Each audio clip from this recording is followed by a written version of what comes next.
Good morning. সকাল সকাল রান্নাঘর থেকে আজকে ব্লগটা স্টার্ট করছি। আর এখন বাজে ঠিক 9:30। তো এখন খাবো হচ্ছে কাঁচি হলুদ, তারপর খাবো একটু আপেল, তারপর অয়ন যাবে বাজারে। আজকে সকালবেলায় লিশিয়াস থেকে লিশিয়াসই তো ওটা, হ্যাঁ লিশিয়াস থেকে মাটন দিয়ে গেছে।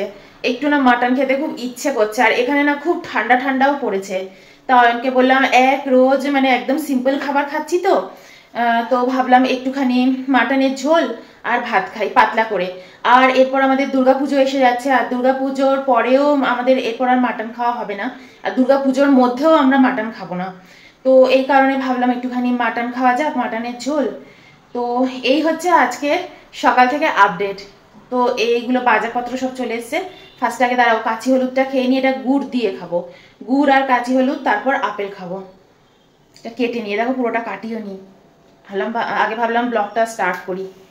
আর কালকে এই যে 1 প্যাকেট তেল, আমাদের তো তেল মানে চলতেই থাকে, সাদা তেল। এই তেলগুলো একটু লুচি টুচি ভাজা এটা ওটা ডিপ ফ্রাই এর জন্য এই তেলগুলো এনে রাখি।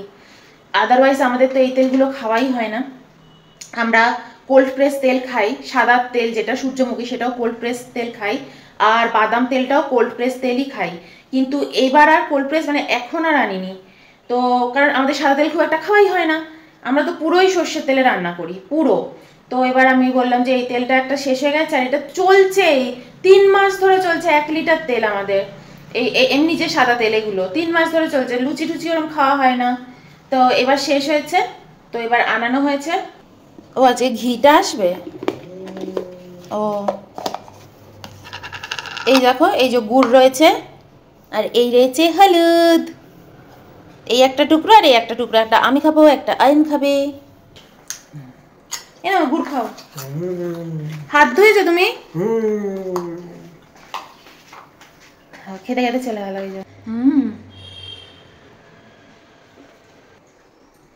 ভালো খেতে লাগে, কিন্তু গুড় দিয়ে খাবে সকালবেলা খুব ভালো। আর গুড়টা আয়রনের কাজ করবে দারুণ। হচ্ছে আপেল, এই একটা আপেলই আমি আর অয়ন দুজনে মিলে খাবো। এই নিয়ে নিয়েছি, চলো টেবিলে।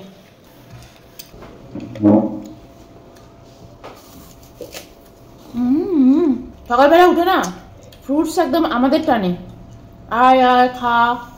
আর যখন এরকম ফ্রুটস ট্রুটস কিছুই থাকে না না, তখন শশা খেয়ে নি। শশা না থাক গাজর খেয়ে নি, কচকচ কচকচ করে একটা গোটা গাজর। অয়ন কিন্তু খেতে পারবে না, আমি পারি। সকালবেলা যখন ব্লগটা আমি স্টার্ট করি, তারপর এখানে এসে বসে কিছু না কিছু খাই আর তোমাদের সাথে গল্প করি, এটা একদম হ্যাবিটের মতন হয়ে গেছে। ক্যামেরাটার সামনে খুলি আর একটুখানি গল্প করে নিই তোমাদের সাথে, খুব ভালো লাগে।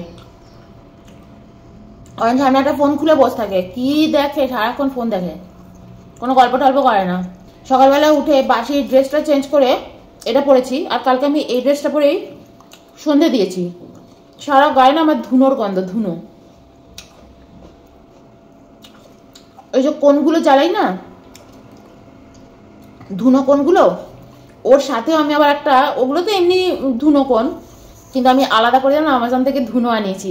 সে আগেকার দিনের সন্ধ্যেবেলা যে ধুনো দেওয়া হতো না ঘরে, তোমার ওই নারকলের ছোবড়ার সাথে ধুনো দিয়ে তারপরে তো ঘরের মধ্যে দেওয়া হতো, ওটা ছিল অ্যাকচুয়ালি আসল ধুনো। তো আমরা তো ওরকম পাই না, কিন্তু যদি তোমরা পাও তোমরা ওই ধুনোই ঘরে দেবে। কিন্তু ওই ধুনোর সাথে যে অ্যাকচুয়ালি যে ধুনোটা যে দেয়, সেটা আমি আমাজন থেকে কিনেছি। এত ভালো, আমি ওই কোণের মধ্যে না ওই ধুনোগুলো একটু একটু দিয়ে পুরো ঘরের মধ্যে জ্বালাই, এত সুন্দর ঘরটা হয়ে যায় না। আমার না ধুনোর গন্ধ যে কি ভালো লাগে। তোমাদের কাছে আমি দেখিয়ে দেবো যে আমি কোন ধুনোটা এনেছি। আগের দিন আমি কর্পূরগুলো দেখিয়েছি, ধুনোটা না দেখানো হয়নি গো। আর আমি বসেছি না, আমার সারা গা দিয়ে মানে ধুনোর গন্ধটা বেরোচ্ছে। সন্ধ্যে দিয়েছি, ধুনো দিয়েছি। তো এরকম মুড়ি মাখা নিয়ে চলে এসেছি টেবিলে। চাটা এখনো হয়নি। পেঁয়াজ দিয়েছি, লঙ্কা দিয়েছি, এই আদা দিলাম না, একটু আদা নিব, আদা দিয়ে দিয়েছি। এর মধ্যে শুধু একটু আদা কুচো দেব। আমার মুড়ি মাখার মধ্যে না আদা কুচো দিয়ে খেতে এত ভালো লাগে। মুড়ি নিয়ে এসেছি, শিশাতেও শুরু করেছি, বুঝতেই পারছো খুব ঝাল। ওই লঙ্কাগুলো আনে না, মানে ও অবশ্য ইচ্ছে করে আনবো, কিন্তু বলে যে একটু কম কম ঝাল দেবেন। তাও এরকম খুব ঝাল, খুব ঝাল, বিষ ঝাল।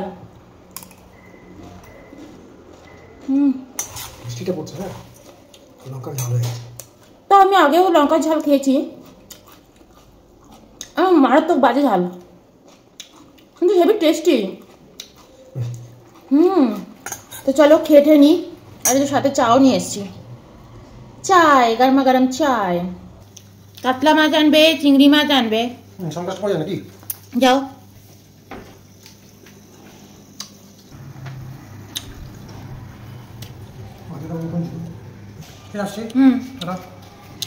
মাছ আনবে, ফল আনবে, একটা ডাব পালে ডাব নিয়ে আসবে। ও বেরিয়ে গেল বাজার করতে, এবার আমি একদম শুরু করে দেবো ঘরের কাজ। অয়ন বেরিয়ে গেছে বাজারে। তো ফার্স্টে ভাবছি আগে রান্নার কাজটা কিছুটা সেরে নেবো, কারণ আস্তে আস্তে 1-1.5 ঘন্টায় লেগেই যাবে। তারপর আমি ঘরটা ঝাড় দেওয়া স্টার্ট করব। আর রসুন পেঁয়াজ এগুলো সমস্ত কিছু কাটাকুটো সব গোছানোই আছে, শুধু রান্নাটা স্টার্ট করে দেবো। আর মাংসটা ধুয়ে নিই, প্রেশার কুকারেই দিয়ে দেবো। প্রেশারে দিয়ে ভালো করে ইয়ে করবো। আমার না প্রেশারের ঝোল মানে প্রেশার কুকারের ঝোল খেতে এত ভালো লাগে, মাটনের ঝোলটা। তো আমি প্রেশার কুকারের জন্য মাটনের ঝোলটা তো অবশ্যই করি। তো দেখো আজকে সকাল 7টা 7:30টার মধ্যে লিশিয়াস থেকে মাটনটা দিয়ে গেছে। কালকে অর্ডার দিয়ে রেখে দিয়েছিলাম।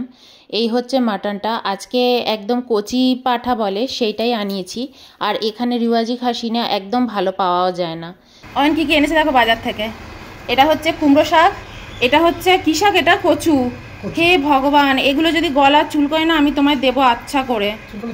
হ্যাঁ সত্যি এগুলো গলা চুলকোতে পারে, আমি কিভাবে রান্না করবো তাও জানি না। যদি গলা চুলকোয় আমার খাটনিটা পুরো মানে মার যাবে। হে ভগবান, এই দেখো কচু শাক নিয়ে এসছে। ব্যাঙ্গালোরে বসে ও কচু শাক পেয়েছে, নিয়ে চলে এসে। তুমি নিজে কচু শাক খাও, নিজে তো খেতে ভালোবাসো না, নিয়ে এসে আমার কাজ বাড়ায় শুধু। হ্যাঁ সব খাইঙ্গে। মাংসতে গরম জলটা দিয়ে ধুচ্ছি, ধুতেই চলে এসছে। দেখেছো কিরকম করে কাজ বাড়ায় আমার। এই কচু শাক নিয়ে এসছে। কচু শাক কি আমি বলিনি আনতে ওকে একটু? ওই কচুগুলো কেমন হবে কে জানে। কুমড়ো শাকটা এনেছে ঠিক আছে, চিংড়ি মাছ দিয়ে করবো। চিংড়ি মাছ এনেছো? চিংড়ি ইয়েস চিংড়ি এনেছে, চিংড়ি দিয়ে করবো। কিন্তু কচু শাক এনেছে, দেখি কি করি। চিংড়ি মাছ দিয়ে কচু শাকও তো খায় তাই না, তাহলে চিংড়ি দিয়ে করবো। সবচেয়ে ভালো লাগে ইলিশ মাছের মাথা দিয়ে কচুর শাক, দারুণ লাগে। কিন্তু আমি এখন ইলিশ মাছটা খেতে চাইছি না। কেন বলো তো, মানে সময়টা চলে গেছে না, টাইমটা চলে গেছে।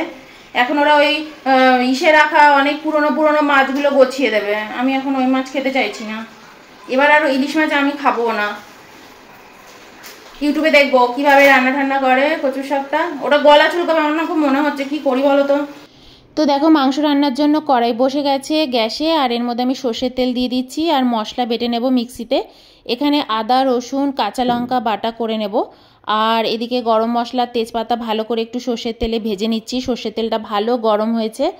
আর এর মধ্যে আমি দিয়ে দিচ্ছি পেঁয়াজটাকে একটু ভালো করে ভেজে নিয়ে এর মধ্যে আমি ওই যে মশলাটা বেটে নিয়েছি রসুন বাটা আদা বাটা ওটা দিয়ে দিচ্ছি।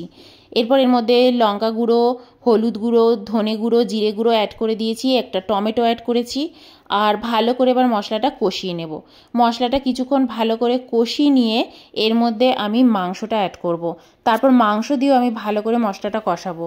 ঘরে না একটু টক দই ছিল, লাস্টে আমি একটু টক দইও অ্যাড করেছি। তো মাংসটা কড়াইতে কিছুটা ভালো করে কষিয়ে নিয়ে এটা আমি কিন্তু প্রেশার কুকারে পাতলা ঝোল করব। তো প্রেশার কুকারও এরপর দিয়ে দেব। আর মাংসের সাথে করব বাসমতি চালের ভাত। আমার মাংসের সাথে বাসমতি চাল বা গোবিন্দভোগ চালের ভাত খেতে ভীষণ ভালো লাগে। তো দেখো আমি এদিকে প্রেশার কুকারে মাংসটা দিয়ে দিয়েছি, 3টে সিটি দেবো, তারপর গরম মশলা অ্যাড করে দেবো। স্নান টান সেরে দেখো চলে এসেছি, এবার খেতে বসবো। ভীষণ খিদে পাচ্ছে আর মাটনের ঝোলের গন্ধে আরো বেশি খিদে পাচ্ছে, ঘর একদম মোমো করছে। আর প্রেশার কুকারে মাটনটা তো রান্না করেছি কিন্তু এখনো খুলিনি, তোমাদের সামনেই খুলবো। স্নান টান সেরে এলাম, চলো তোমাদের ধুনোটা আগে দেখিয়ে দিই, কারণ আমার মনে ছিল যে তোমাদের সকালবেলা ধুনোর কথা বলেছি না, তো কোন ধুনোটা এনেছি দেখিয়ে দিই, তোমরা যদি কেউ ইন্টারেস্টেড থাকো কিনতে পারবে। চলো তারপর প্রেশার কুকারটা ওপেন করব। আর সুপ্রিয়া মালাকার দিদি, মানে পুরো নামটাই নিলাম, টাইটেলটাও নিলাম, নইলে হয়তো আপনি বুঝতে পারবেন না অন্য যদি কেউ সুপ্রিয়া থেকে থাকে। তো সুপ্রিয়া মালাকার যার নাম দিদি, আপনাকেই বলছি আমি কিন্তু বিলোনাকি আবার আনিয়ে নিয়েছি। আপনি জিজ্ঞেস করছিলেন না মম্মি তুমি আর বিলোনাকি খাও না, তো কান্ট্রি ডিলাইটটা তো এবার একদম শেষের দিকে, মনে হচ্ছে এই মাসে শেষ হয়েও যাবে, কিন্তু বিলোনাকি আনিয়েছি। কোন বিলোনাকি আনিয়েছি আজকে বিকেলবেলা একবারে ওপেন করবো, এই আজকেই এসছে, দেখাবো আপনাকে, দেখিয়ে নিই, তারপর ব্লগটা এন্ড করে দেবো। ঠিক আছে, আগে চলো ধুনোটা দেখিয়ে আনি, তারপর খেতে বসবো, ভীষণ খিদে পাচ্ছে। তো দেখো মায়াপুর থেকে এই ধুনোটা আমি পারচেস করেছি, কিন্তু পারচেস করেছি আমি অ্যামাজন থেকে। তো এই ধুনোটা ভীষণ ভালো। তো যারা যারা ধুনো বা ঠাকুরের এই ধরনের জিনিসের উপর শখ রাখো, তো তাদের জন্যে আমি এটা দেখাচ্ছি। আমার তো এই ধরনের জিনিসের উপর ভীষণ শখ, আর আমি না বুঝতে পারি না যে কোথা দিয়ে কিনবো, কোন জিনিসটা কিনবো।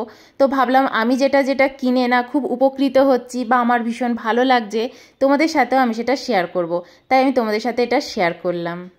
যদি তোমাদেরও ইচ্ছে হয় তোমরাও কিন্তু কিনতে পারো। তো দেখো এবার রান্নাঘরে চলে এসেছি, চলো এবার প্রেশার কুকারটা ওপেন করি। আর এই দেখো মাটনের ঝোল একদম রেডি। আমি লাস্টে একটুখানি গরম মশলার গুঁড়ো আরেকটু অ্যাড করে দেবো। আর এই দেখো ঝোল একদম হয়ে গেছে, দেখতে তো খুব সুন্দর হয়েছে, যখন খেয়েছিলাম খেতেও খুব ভালো হয়েছিল। আর এই হচ্ছে ধামসা আলু। তো দেখো এখন বাজে সন্ধ্যে 7টা। তো এখন আমি এই ঘিটা ওপেন করব। আর দেখে নাও ভালো করে ব্র্যান্ডটা, আমি নাম নিচ্ছি না। তো এই ব্র্যান্ডের ঘিটাই এবার নিয়েছি। অয়ন ওপেন করুক, তারপর তোমাদের সাথে শেয়ার করছি। এবার এই ব্র্যান্ডের বিলোনা ঘি আনলাম, 500 এনেছি, কারণ তোমরা তো জানোই আমার এরকম দেশি ঘি 4-5 মাস ধরে চলতে থাকে। তো শুধু এত দামি ঘি, এমনি তো আমি প্রত্যেকবারই 500ই আনি, যখনই বিলোনাটা আনি 500ই আনি, কারণ শুধু পরে মানে অতদিন ধরে ফেলে রেখে দরকার নেই, ফ্রেশ ঘি খাওয়াই ভালো, ওর জন্য নিয়ে এসেছি। আর এই ঘিটা কত পড়েছে? 500 ঘি 1100 না 1200 টাকা, মানে 1200 টাকাই বলতে পারো, 1200 টাকা পড়েছে এই 500 ঘি। তো আমি আগেও খেয়েছি, কিন্তু আগে খেয়েছি ওই ব্র্যান্ডের ঘি, কি যেন অক্ষয় কল্পনা কি যেন, আগেও একটা খেয়েছি, সেটা হচ্ছে অন্বেষণের। কিন্তু এটা এবার এই প্রথম খাচ্ছি, আর এটা খুব মানে মারাত্মক অ্যাড দিচ্ছে ফেসবুকে, তো মারাত্মক অ্যাড দিচ্ছে। তো তো এখন এটা ইউজ করব না, কারণ আমার তো আগের ঘিটা এখনো রয়েছে, ওই যে তোমার কান্ট্রি ডিলাইটের যে ঘিটা খাচ্ছি, ওটাও কিন্তু কম দামের মধ্যে, ওটা 850 না 900 টাকা নিয়েছিল। ভালো, কিন্তু ওটা 1 কেজি ঘি বেশ ভালো। যারা বিলোনা চাইছো না কিন্তু একটা ভালো ঘি, কান্ট্রি ডিলাইটের ঘিটা নিতে পারো। মানে ভালোই খেয়েছি আমি এই কয়দিন। আমি এরকম ঘুরিয়ে ফিরিয়ে নিই জানো তো, কখনো বিলোনা নিই, কখনো অন্যান্য ভালো ব্র্যান্ডের ঘি, এটু কাউয়ের ঘি, কিন্তু সেটা বিলোনা নয়, এটু কাউয়ের মানে ভালো ঘি, ওগুলোই তোমার 1 কেজি ঘি 1200-1300 টাকা পড়ে যায়। আর এটা তো 500 ঘি পড়ে গেছে 1200 টাকা। তো বুঝতেই পারছো, এই ধরনের ঘিগুলোতে না আমি একটুখানি সকালবেলা 1 চামচ খাই। যাদের ধরো বাতো বডি না, শরীরে ব্যথা বেদনা কষ্ট, তারপর ক্লটিং, এই যে পিরিয়ডের সময় ক্লটিং হয় না, এই সব কিছুর জন্য কিন্তু সকালবেলা খালি পেটে ঘুম থেকে উঠে 1 চামচ এরকম দেশি ঘি খেতে পারো। বিলোনা খেতে হবে এমন কোনো মানে নেই, কিন্তু দেশি ঘি খেতে হবে। ওই গাওয়া ঘি, কলকাতার যেরকম ঘিগুলো নিয়ে এসছি বেশ সুন্দর খেতে, ভাতের সাথে মেখে খাই, ওরকম না, দেশি ঘি বেশ মানে এরকম মানে বেশ সাদা সাদা এরকম রং হবে। তো এই ঘিটা 1 চামচ খাবে, তারপর না একটুখানি ওয়েট করবে, করে 1 গ্লাস উষ্ণ গরম জল খাবে। শরীরের মধ্যে যাদের মানে ব্লকেজ আছে, ক্লটিং পাকায় মানে পেটের মধ্যে, মানে পিরিয়ডের সময় ক্লটিং হয়, তাদের জন্য একদম আদর্শ। পিসিওডি, পিসিওএস এদের যাদের আছে না, অবশ্যই খেও সকালবেলা একবারে আর্লি মর্নিংয়ে খালি পেটে, খুব ভালো। চলো আজকের ব্লগটা এই অবধি, আবার চলে আসবো কালকের আপডেট নিয়ে, ছোট ছোট আপডেট নিয়ে। বাই।